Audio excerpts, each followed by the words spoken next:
Good morning. Well, thank you again for spending part of your morning with us, and we're continuing the Share Your Story series. And for those who weren't here earlier, the Share Your Story series is an opportunity for us to welcome guests to the church and also people within the congregation who are going to talk about their experiences in life, their spiritual journeys, their challenges, their successes. And we're going to be able to identify with some of the things we hear, and some of the things are going to challenge us because we're experiencing life through somebody else's eyes as we hear these stories from different people.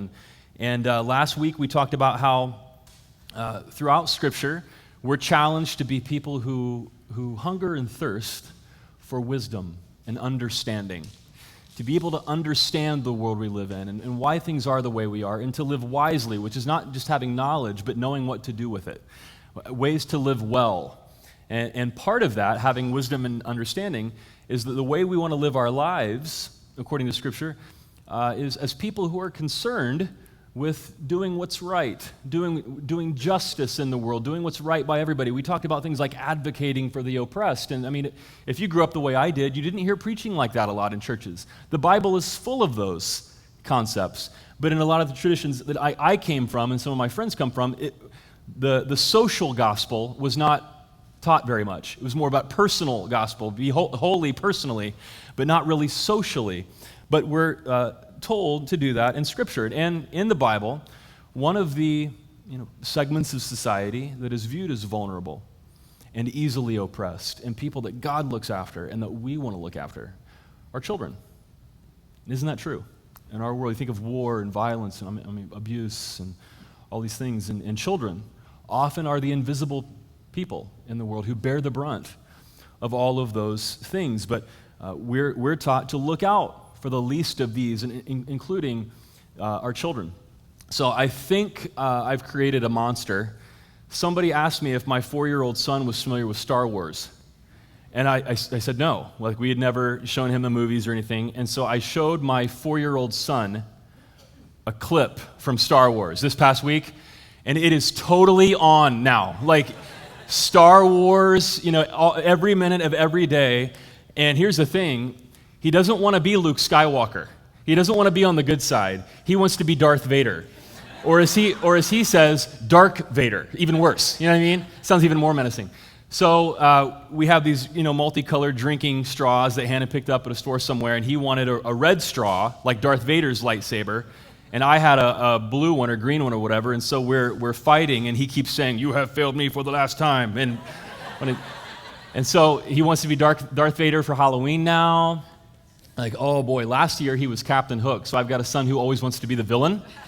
So, pastor's kid, I don't know what's exactly is going on there. So I don't know if I'm doing a good job of this or not, but we're taught in Scripture to look out for children who are vulnerable and to teach them how to live with wisdom and understanding. So, for example, Proverbs 22, verse 6 says, "Start children off on the way they should go." How does the old King James put it, folks? Train up a child, right? Start children off in the way they should go, and even when they are old, they will not turn from it. So this has comforted lots of parents of teenagers over the years when they come stumbling in at 2 a.m. "Oh, God, you said if I train up a child in the way..." It's not really a promise. It's not a guarantee. And this verse is another of many in the Bible that has been used as a club, if you know what I'm talking about, against some parents when maybe the kids don't turn out the way that some people think they should have. Well, you didn't train them up. Well, it's not a promise. It's not a guarantee. But it's a general truth that if we start them off right and instill values and put them on a path to wisdom and understanding, they're likely, not guaranteed, but likely to continue on that path. And so in the Old Testament, the Hebrew Bible, there are so many examples of teach these things to your children. Talk about them to your children. The values, the Judeo-Christian values. Teach them how to live. Teach them how to walk in the way of the Lord. So many commandments to instill this wisdom into children. So it's no surprise if you have any Jewish friends. You could generally say education is of paramount importance to people of a Jewish heritage because it's instilled in them from an early age. The same thing is true in the New Testament. Aaron mentioned this in his prayer from Matthew 19. The disciples were kind of acting as Jesus' bouncers. and a crowd, and all these people are crowding around Jesus, and some of the people were parents, and they had little children, and they wanted to hand these little children to Jesus so he'd bless them. And the disciples essentially said, yeah, he's too busy. Don't bother the master with these children. And Jesus rebukes them, and he says in Matthew 19:14, "Let the little children come to me, and do not hinder them, for the kingdom of heaven belongs to such as these." And it doesn't mean having the faith of a child. We talked about that before. But the humbleness of a child. There's something about the humbleness of a child that is a lesson for everybody. We can all learn from the vulnerableness and the humbleness of a child that we could adopt those same kind of characteristics into our own life. And Jesus says, they're precious to me. Don't hinder them from coming to me. He even has harsher words in other parts of the Gospels. And so in a moment, I'm going to invite a couple in our church, Tim and Maggie, to come up and share with us. And they're parents, and they're both educators here in the state of Arizona. And they're going to talk about their journey as parents and just juggling life and career and parenthood, but also their plight as teachers here in the state of Arizona. And as they share, I want you to think at least on 3 levels, whichever ones apply to you. First, this is for everyone. You may not be a parent, but for everyone, as they talk about investing in the lives of kids, I want you to think about the people who've invested in your life. Maybe when you were a child, maybe growing up, and parents, of course, aunts, uncles, grandparents, maybe mentors, maybe teachers. Maybe early in your career, somebody came alongside you and put their arm around you and helped you out. Think about the people. Who are they? What do their faces look like? What are their names? Who invested into your life? And you can be thankful for them. And I have a couple of examples. Mr. Oliver was my art teacher in elementary school. I loved art in elementary school. It was so nice to have that break, for me at least, from the science and math. I know some people, that's their strong point, but not mine. I love going to art and drawing, and then Mr. Oliver would also play with us at recess. We had a kickball, and so we all huddle up in the playground, and he would drop kick the ball like 40, 50 feet in the air. We're like, how could any human being kick a ball that high? And we would knock each other over, vying to catch this ball. Another one was Mrs. Conklin, my junior year civics teacher. Now, I told you last week how I grew up in an environment that was anti-intellectual, really, and she showed us a different view of the world and how to engage in public life and be a good citizen. And I appreciated Mr. Oliver and Ms. Conklin so much. So who invested in you? Secondly, you may or may not be a parent, but I want to ask, whose life are you investing in? As you hear Tim and Maggie share here in a moment, whose life are you investing in? Of course, it could be your own kids. It could be your nieces and your nephews. It could be one church kids or students. But whose life are you pouring into and sharing wisdom with them and mentoring them and coming alongside them? Do you have somebody in your life like that? That you can kind of guide and pour into and teach what you know. It doesn't have to be kids either. I've seen this happen in one groups. In September, we're going to have a sign-up month for new one groups that are going to start in October. My goal is that everybody in the church would try out a 6-week one group this fall. Because what I've seen in one groups is you have people of all ages who just meet in somebody's living room, and in week 1, it's kind of awkward. They don't know each other that well. There's not a whole lot of sharing, and people are just kind of getting to know each other. And then by week 3, you can't get them to stop talking. Like everybody's best friends. So people pour into each other's lives in these one group environments, and influence and mentor and invest in each other. You can do that as an adult. And finally, if you are a parent, especially of young kids or young school-age kids, we're going to talk about how to partner with teachers. How do we partner with educators to invest in the lives of our kids? How do we raise them to be people of wisdom and understanding? I'm speaking personally for myself. Throughout American history, in my view, there's been a certain faction of society that really attacks education, that is anti-education. And for me personally, it's so important that we invest, because I think it's true to our Judeo-Christian values to invest in educating the next generation. And so we're going to hear from the perspective of parents and educators this morning. So without further ado, I'm going to give them an introduction. Tim and Maggie, you guys ready? All right, they're like, sure, whatever, man. Tim and Maggie have been a part of One Church since near the beginning. They have 3 children, 10, 8, and 1. They're both educators. Tim is a principal in the Higley School District, and Maggie teaches Spanish in the Tempe Union District. and they live in Chandler. So let's welcome, give a very warm welcome to Tim and Maggie.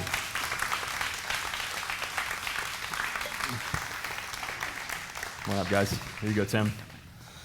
You guys ready to go? Sure. You're among family. This is your church family right here. I really appreciate you being willing to do this, and I know after last week, Tim and Maggie came up to me and they're like, "What are we going to talk about?" Like after John, And come back to follow. Right. And I said, you know what? I understand everybody feels that way, but the truth is, you have very, very valuable things to share, whether you think so or not.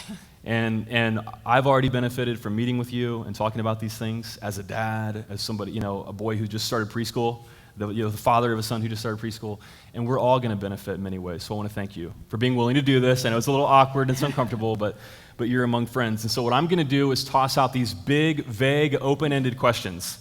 I'll be like, tell me your life story, go. And then you guys just run with it. So we have just a few questions that I'm going to throw out, and we want to hear your story. So first of all, how long have you been together? And, huge question, what has your spiritual journey been like together? I'll do first part, you do second. The teacher and me. I'll take the first part, you take the second. We have been together since, when you're ready to talk, you can raise your hand. We've been together since we were 16. We met in high school and started dating back then. We went off to NAU together, both to become teachers. At the time, we both thought we'd be social studies teachers, but I had a Spanish minor at the time, and I went to Spain and fell in love with Spanish and came back and made Spanish my major, and we've both been teaching. I've been teaching for the last 16 years at Tempe Union High School District, and Tim's moved a bunch of districts, moving up into administration. And our spiritual journey. How come I get the hard part? Well, like a lot of people, we came from different backgrounds. We both grew up in the church. I was raised Methodist. Maggie was raised Catholic. And we had a lot of similar views, but had a hard time, I think, as we grew in our relationship together, kind of finding a church that fit that. We found, especially as a young couple, that when we got out of college and we were getting married and we were trying to find a church, we found a lot of stuff for young families and a lot of stuff for young adults, and not a lot for young people who were married but didn't have kids or families yet. So that was a bit of a struggle for us. So we kind of bounced churches for a little bit. We really wanted to go regularly. Ultimately fell out of that and really didn't attend church very regularly. We moved from our starter home into a larger family home and found a church nearby that we wanted to try. We were kind of trying out some places.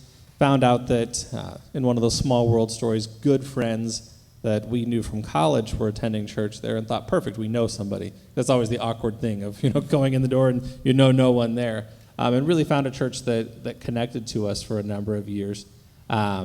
Started kind of getting our family into that church. And then, as I know this story has been told here before, a local church that kind of had some falling outs, if you will, in terms of some philosophy just really not aligning with who we were. And we struggled for a little bit with that, and I think that it's the social studies teacher piece. We kind of said, well, if we leave, then there's never any change. So we should stay, and we should be the people that make change happen, which was a great philosophy, except for when you have to sit there on Sunday and you hear the leadership in the church, preaching certain things, and you want to call out certain words that are probably not appropriate for church. You start realizing that you kind of have a philosophical shift there, and so that ultimately led us to kind of shopping again and feeling like we needed to be somewhere else, and ultimately that led us to one church. So yeah, and we're glad you're here. Can we say, that was our mutual friend Colby. It was Colby, yeah. Part of his experience there. Colby was a guest here about a year ago, and we heard part of his story. And one of the things I appreciate about both of you is that in your parenting, even when it comes to spiritual choices in churches, you have intentionally asked the question, what kind of an environment do I want my kids to grow up in? And that's what I was going to add on. That was us. Church groups were so important to us growing up. We were both very, very active in elementary school, high school, particularly high school, in our youth groups. And we want that for our kids. We want them to be raised in an environment where they can find their true friends who have the same values and systems, that we value. And as we realized, two young girls in a church that we're never going to have an opportunity for leadership in that church. And if they were ever to choose to be gay, they would have never been accepted in that church, and that was just not acceptable for us. So we needed some place that would be right for them. Yeah. I think that alone, that intentionality in parenting is a way bigger deal than what a lot of people realize. And I commend you both for that. Thank you for sharing that. So you're both educators here in Arizona, and Arizona has a certain reputation. Let's just be honest for The worst. for education. And so this is me speaking. Recently, there were more budget cuts to education in the state. The budgeting process was about a 4-day process. The budget was passed in the middle of the night. Of course, it's one of those controversial political issues. But if you would share what it's like to be an educator in the state of Arizona. How's that for a big, vague, open-ended question? Okay, at the first part, it's wonderful to be an educator in Arizona if you love your job. I love kids. Tim loves kids. We love our job. And so we have to remember that every day we walk into the classroom, that all of the political piece, which can get you down, very much so, but it's wonderful to be a teacher. I would never, somebody says to me, well, I wouldn't tell my kids to be a teacher. I would. If they feel that calling, I would have them be a teacher. I love my job. For 16 years, I've worked with 15 to 17-year-olds, and I love every day I'm in the room. It's fantastic. I wouldn't change it. But the political piece is exhausting. When I first started teaching 16 years ago, our classes were 25. This year, I don't have a class less than 35, and we have some that go to 40. So you're looking at 40 students, juniors, learning Spanish. So good luck trying to get 40 kids the opportunity to speak Spanish. And the cuts just come and come. And it's just, I was talking to my teacher friends, because we can, you get us going and we can really go all the things we don't like. How about when there's no paper, because we've had paper cuts, so you've got to go buy your own paper to make copies. How about the year that we didn't have functioning printers because the budget didn't allow for ink to be purchased? I mean, trying to teach with one hand behind your back is what it sort of feels like. Like we joke, we have all this technology, we have all these advances, but let's just get out the old chalkboards, because at least those are consistent. Chalk is there, we can get it to work every day. So we kind of laugh about that in a sad way, and from the elementary level. Well, I would say that I think in a certain sense we've turned education into a business, and it's not a business. We are, I always say that we're a business of people, and that's what makes us so unique. So I think the hard part is that you talk about those cuts and you talk about the impact on it. And for those of us that are in that business, we take it personally, because it's more. It's not a matter of closing down a store. It's a matter of impact on a child, and that's just huge. And I think people forget that. And unfortunately, the political piece in our state is that we have a lot of folks that are involved in our state government who are involved in education on the private side of things, and they're not in it to make education better. They're in it to make money. There's profit. There was a story out just last week about one of our legislators who's making a significant sum of money off of legislation that he helped to propose and pass, and yet people are not up in arms over that. They're okay with that. And that's a troubling piece. Yeah. And I think teachers can be martyrs. So we, things have changed, and we don't rally out there and do the best job advocating. We make do. As Tim says, he had a full-time computer teacher when he first started teaching, and that's a non-classroom position. So that's when the budget talks about we're going to cut non-classroom positions. That's what they cut. And so do the kids feel any impact? No, they still go to computers, because you know what happens? The teachers no longer get the prep time that they would have gotten when they went to computers. Instead, the teacher's running computers in the room, and we're doubling up kids on the computers, and we're still going to make it work. We're always, because the kids are the focus, we're always going to make it work for the kids. But it's hard, and it's exhausting at the end of the day. Tell them Friday. Well, Tell us about it, Tim. Now, in our district, one of the cuts that occurred was a silly little piece, and it's a trivial piece, but it matters, and that was we've lost all but one of our lunch assistants.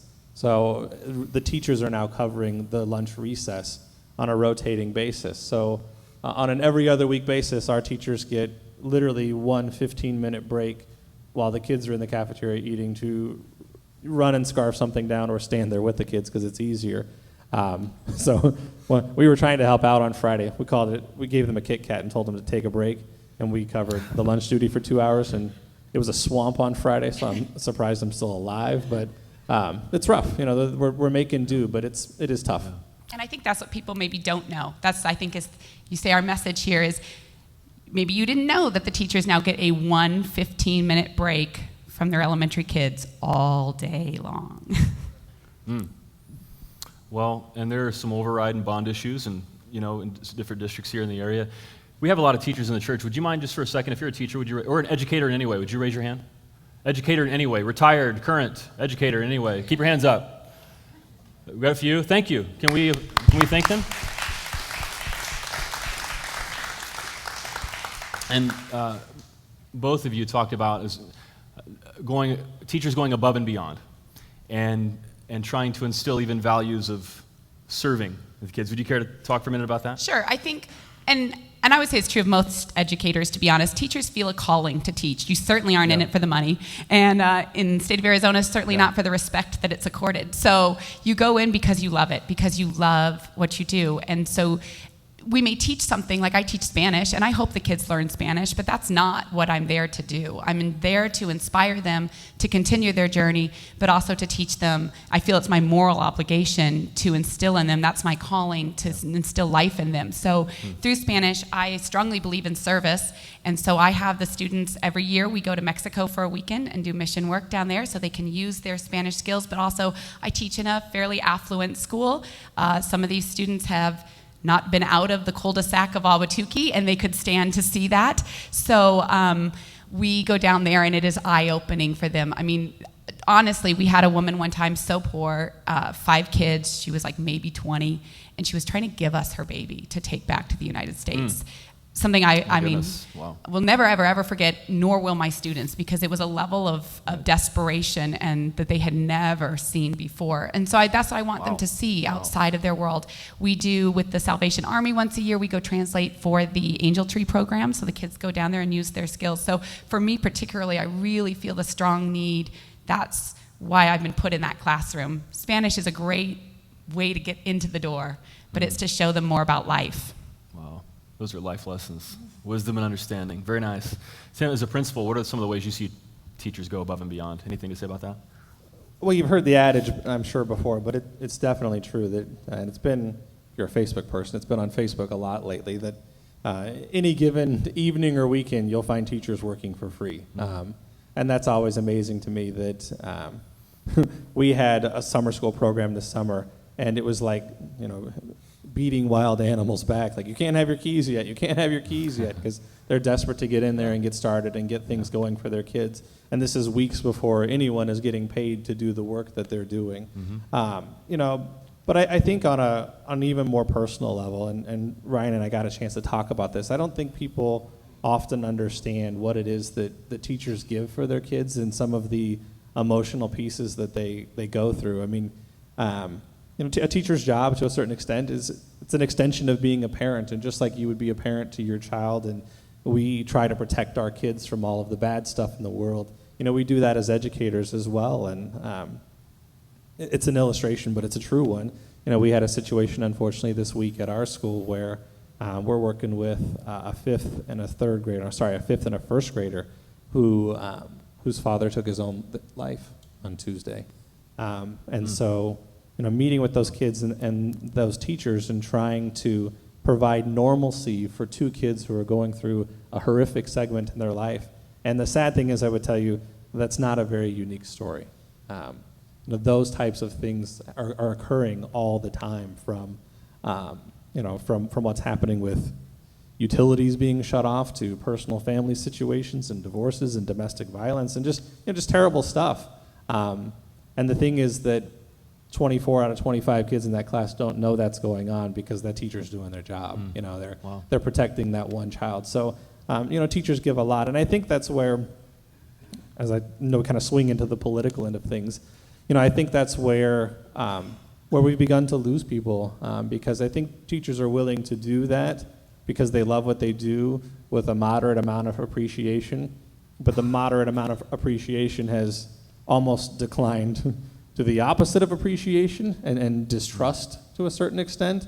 And I think it's worn down a lot of our teaching population to the point that they're leaving. I'm sure you read stories in the paper, and it's very true. Hiring this year was harder than it's been in the last 15 years.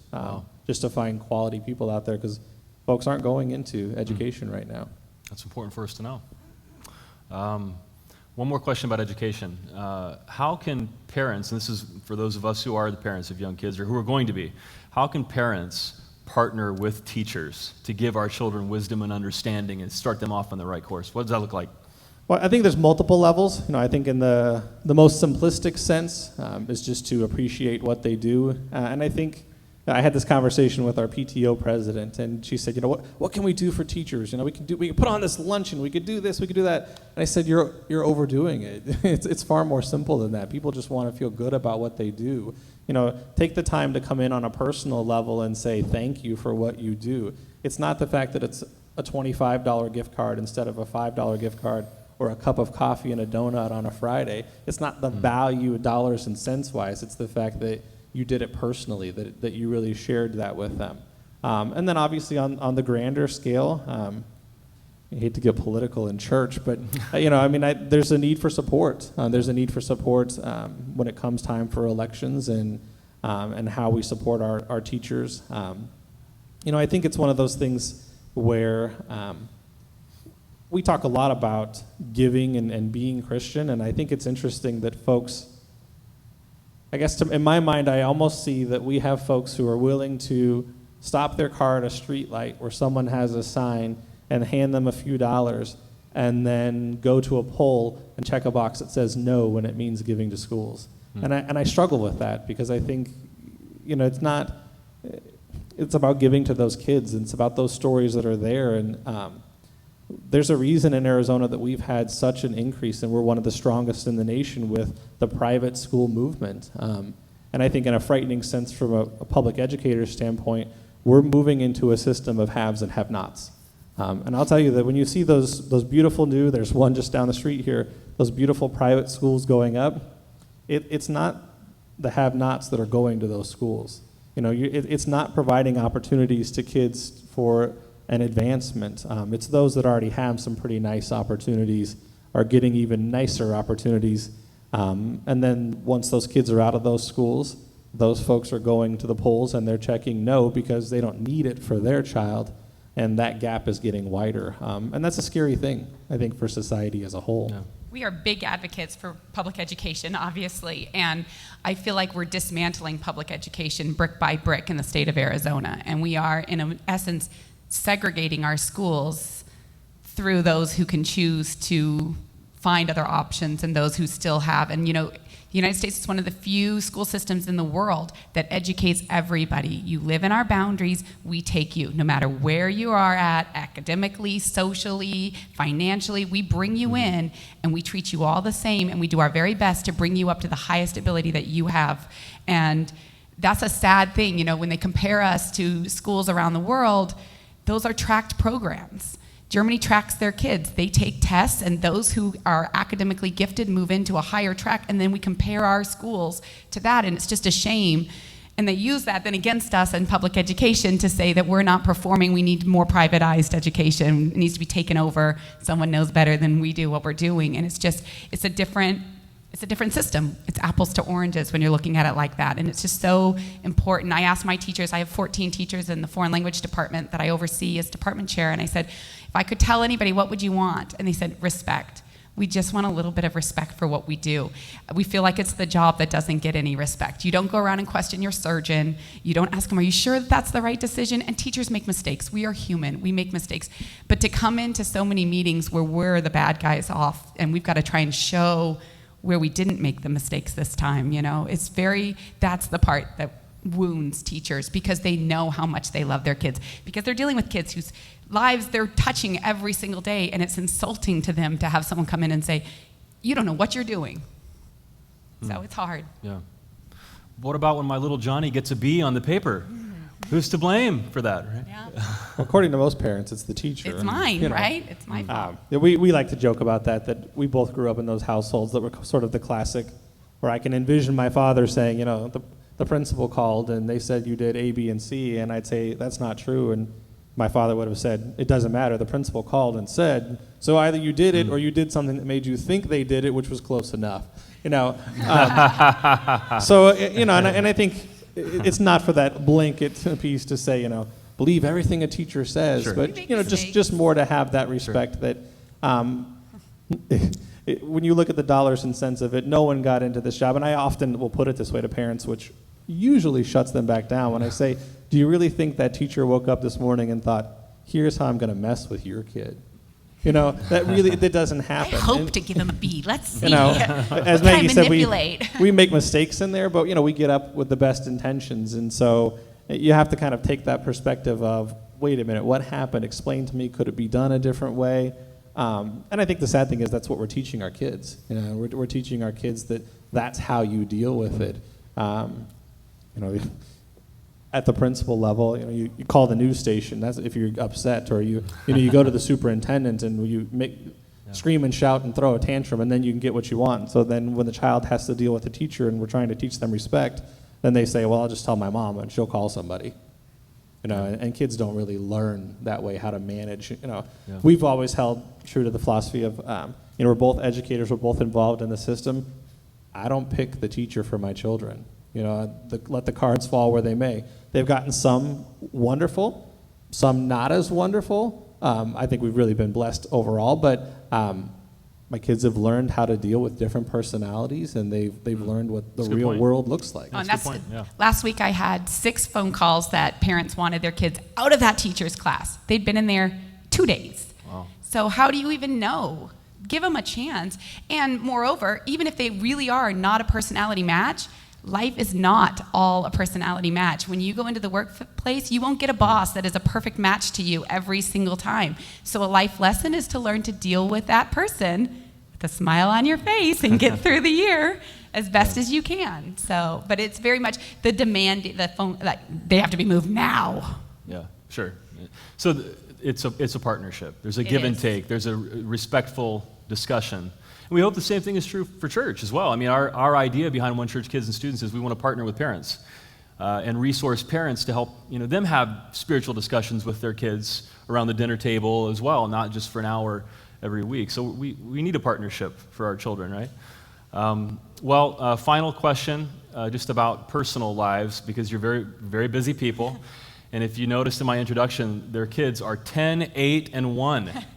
We weren't quite done. That's bravery right there. So how do you juggle, as professional people, with a lot on your plate, how do you juggle the demands of career and family and marriage? How do you make it all work?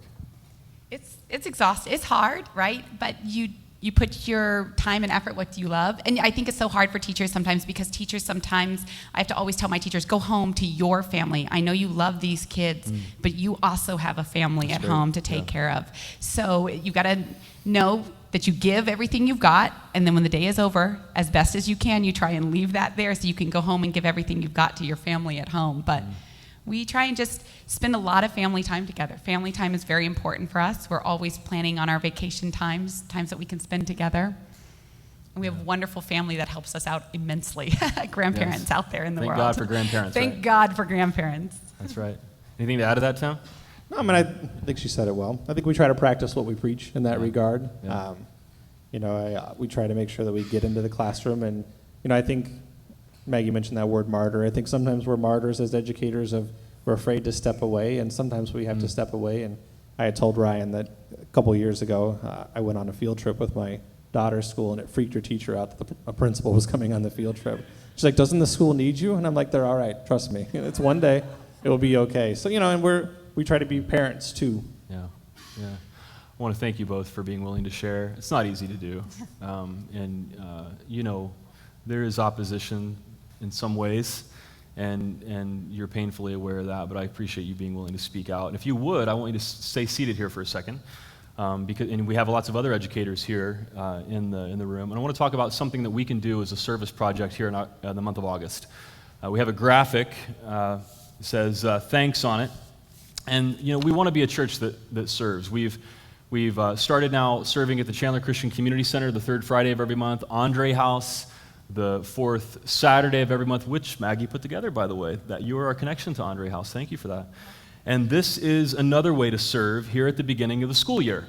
And so for those of us who are passionate about education, maybe you have kids in school, maybe not, but you think it's important to educate teachers. What we're going to do as a church is we've partnered with a couple of districts, Chandler and Higley, to pick some local schools. And we want to send a thank you card from one church to every single employee at each of these schools. Do you think that's a good idea to do? Teachers, admin, staff. And so if you're willing to do this, you have the whole month of August. These are due back before or on August 30th. And I'm going to be filling out some with my horrible handwriting as well. These poor teachers aren't going to know I'm thanking them probably. But I want to invite you, if you're willing to serve in this way, number one, you can serve on your own schedule. So you can just take a stack of cards home with you and fill them out as you choose. Back at the info center, there are these cool thank you cards. Aren't these nice? They're kind of a little chalky theme there, actually. And pick up an envelope, obviously, for however many cards you have. And then there's a script. And we're going to ask, the directions are on here, but in bold is the script that we write. And we ask the superintendents for permission to use this wording. So we ask that you please would stick to this wording. And I'm gonna read it, but this is what we're going to write on every card. Dear educator, we realize the challenges you face teaching our children. We wanted you to know that your hard work does not go unnoticed. We deeply appreciate your commitment to go above and beyond every single day to educate each child. We know that your work inspires our children to love learning, builds strong futures, and makes our country great. To put it simply, thank you. We wish you blessings as you educate the next generation. Sincerely, One Church, onechurch.com. And let me give you a little tip. Make sure you spell everything correctly as well. This has been spell checked many times. So if you would, there are some back there, and this sounds a little presumptuous, but there are some back there where there are like 36 cards and envelopes in a pack. If you'd be willing to write out 36 of them, God bless you. If you say, well, I'll take 10, there are some loose ones back there too. And just pick up 10 cards, 10 envelopes, and a script. And as long as you bring it back on or before August 30th, we're good to go. And we'll make sure it gets to the right school. So I want to thank you in advance for participating in that. Thank you, guys. And can we thank Tim and Maggie for their sharing today? Thank you guys so much. I'll take these from you. Thanks, Tim. And all of our educators here in the congregation and people who invest in so many ways. This is a congregation that values education and wisdom and understanding. Where you say questions and doubts welcome, you attract people who believe in this, who believe in thinking. And it's all of you. And I want to thank you.